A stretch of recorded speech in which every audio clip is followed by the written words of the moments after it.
Have you ever met someone who changed your life without even realizing it?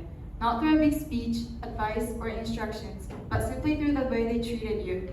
I think most of us can remember moments like that, something small or simple choice that doesn't seem to be so important at the time, but stay with us for many years. So when someone asks me, what's one big challenge I overcame? My mind will always go back to the time where I went to a place I have never been to before. I have lived in the US, the United States of America, for around 3 years, ages 7 to 10. I still remember that night when my father announced to our family that he will be moving to the US office, and we had no other choice but to accompany him. I cried a lot. I did not want to leave my friends, and I honestly couldn't imagine myself stepping outside from Japan. But not long after a few months, there I was, sitting on a 17-hour flight, heading towards a place where Japanese, the only language I knew, and the only language that has been enough for my world, is just another unfamiliar sound to the people around me. When I first arrived to the US, I was amazed by everything. The size of the food portions were really huge. The houses and even the people. I never knew that a single planet could be so different depending on where you are. I came to America with excitement, curiosity, and one language, Japanese. It was how I expressed myself, understood others, and made new friends. So when I first joined the American school, I wasn't discouraged at all. I started to realize that Japanese alone was not enough to join every conversation around me. The classroom was filled with English that sounded very fast, constant, and unfamiliar to me. However, even if I didn't understand what the words meant, I started paying attention to everything else, such as people's expressions, gestures, how they laugh, and how they connected without even thinking about it. Over time, however, there was one girl who decided to connect with me. Her name was Abigail.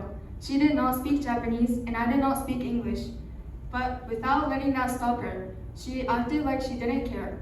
She would invite me to sit with her at lunch, show me how things worked, and made me feel like I already belonged there, even if I didn't understand what was going on. Abigail was teaching me something really important, which was empathy. Empathy is the ability to understand what others might be thinking, even if you haven't experienced it yourself.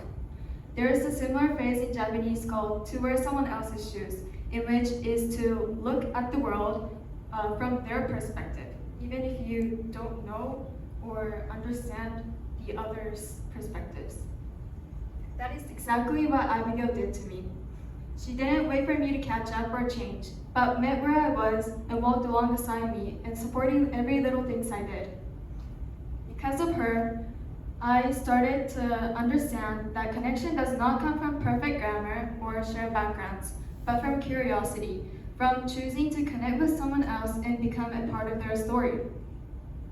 Over time, I started adding English to the world I already knew, and every new word felt like a bridge rather than an obstacle, which I used to feel like it was. America was slowly becoming a place where I felt comfortable in learning, growing, and belongings.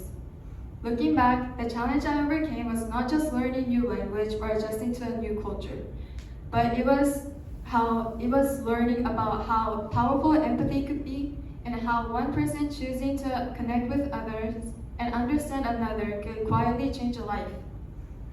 Today, we are surrounded by moments like that, such as chances to be that person for someone else, to wear someone else's shoes, and choose to connect and understand what others might be thinking. Because that's what Abigail did to me.